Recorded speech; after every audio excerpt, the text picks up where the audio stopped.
And we want to turn now to the latest out of Ukraine. With no signs of a political solution to the war in Ukraine, the fight has intensified. And this morning, senior U.S. military officials say there are Russian troops now just 10 miles from the capital city of Kyiv. And their attacks have become more frequent and also violent. The situation is pushing more Ukrainians from their homes, rushing to safety in border countries, most traveling to Poland. Jay Gray has been following the growing crisis along the border and is joining us now with details. Jay, good morning to you.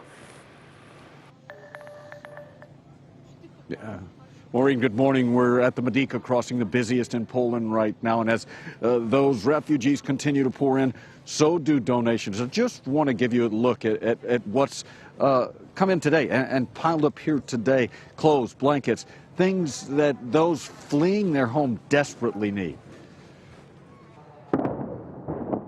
The horrific sounds of war. Bombs. And bullets, evidence of the silence from negotiators, peace talks between Russia and Ukraine collapsing, with the battle escalating, along with the number of foreign fighters pushing toward the front line. It's the obligation of anybody who's able to come put a stop to this, to at least help. So that's why I'm here. This American doesn't want you to see his face, but he does want you to know his intentions, to defend Ukraine and democracy.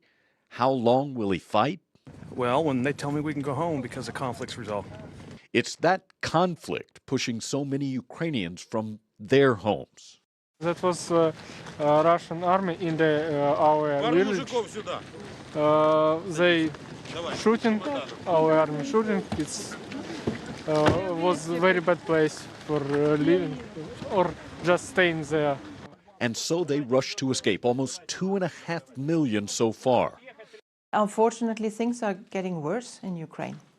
More bombs are falling, and we're going to see much more people leaving, I guess.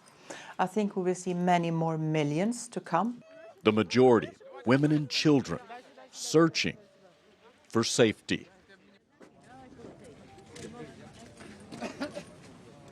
Yeah, and you can see the line here building as people continue to flood across the border here. Again, this is the walking path from Ukraine into Poland. These people waiting in line, some after walking for 2 and 3 days to get here.